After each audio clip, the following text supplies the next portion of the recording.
സംസ്ഥാന സമ്മേളനത്തോടെ CPM-ലെ വമ്പന്മാരെല്ലാം പാർട്ടി ചുമതലകളിൽ നിന്നും പുറത്താകുമെന്ന സൂചനകളാണ് ഇപ്പോൾ പുറത്തുവരുന്നത്. കൊല്ലത്ത് ഈ മാസം 6-ാം തീയതി മുതൽ ആരംഭിക്കുന്ന CPM-ന്റെ സംസ്ഥാന സമ്മേളനം നേതൃതലത്തിൽ കാര്യമായ മാറ്റങ്ങൾക്കാണ് വേദിയാകുന്നത്. 75 എന്ന പ്രായപരിധിയുടെ പേരിൽ സംസ്ഥാന സെക്രട്ടേറിയറ്റിലെ പ്രമുഖരായ AK ബാലൻ, PK ശ്രീമതി, അതുപോലെ ആനാവൂർ നാഗപ്പൻ എന്നിവർ തീർച്ചയായും ഒഴിവാകുമ്പോൾ 2 മാസത്തിന്റെ വ്യത്യാസത്തിൽ EP ജയരാജന്റെ സ്ഥാനം പോകാതെ രക്ഷപ്പെടുമോ എന്നതാണ് എല്ലാവരും ഉറ്റുനോക്കുന്നത്.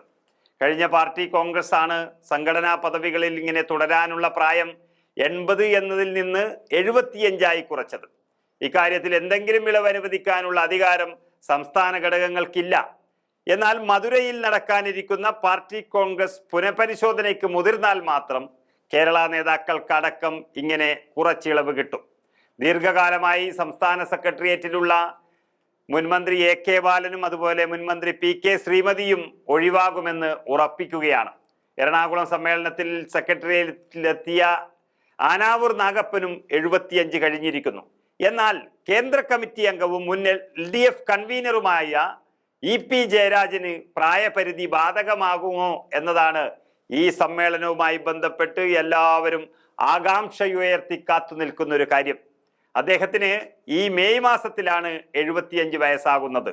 മാർച്ചിൽ നടക്കുന്ന സമ്മേളനം 2 മാസത്തെ വ്യത്യാസത്തിൽ ജയരാജന് ജീവശ്വാസം നൽകുമോ എന്നത് വലിയ ചോദ്യചിഹ്നമായി നിൽക്കുകയാണ് പാർട്ടിയെ സംബന്ധിച്ചിടത്തോളം.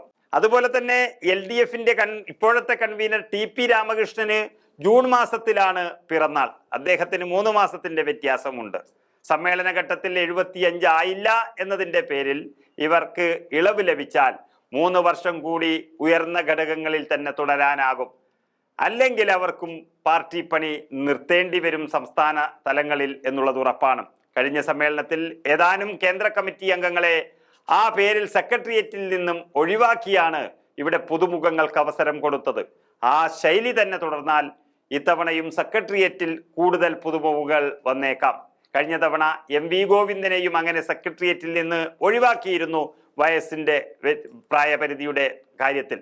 പിന്നീട് കോടിയേരി ബാലകൃഷ്ണൻ അന്തരിച്ചതോടുകൂടി അദ്ദേഹത്തിന് പകരം സംസ്ഥാന സെക്രട്ടറി ആയപ്പോഴാണ് വീണ്ടും സെക്രട്ടേറിയറ്റിൽ MV ഗോവിന്ദനെ ഉൾപ്പെടുത്തിയത്. എന്നാൽ പിണറായി വിജയനുമായി ഇടഞ്ഞു നിൽക്കുന്ന EP ജയരാജന് ഇത് ചുമതലയിൽ വേണ്ട എന്ന് അദ്ദേഹം തീരുമാനിച്ചാൽ നിയമം കർശനമാകും. ഏതായാലും വിവാദങ്ങളുടെ തോഴനായ EP ജയരാജൻ 2 മാസത്തിന്റെ വ്യത്യാസത്തിൽ ചുമതല നഷ്ടപ്പെട്ടാൽ അത് മറ്റൊരു വിവാദത്തിലേക്ക് നയിക്കുക തന്നെ ചെയ്യും എന്നുറപ്പാണ്.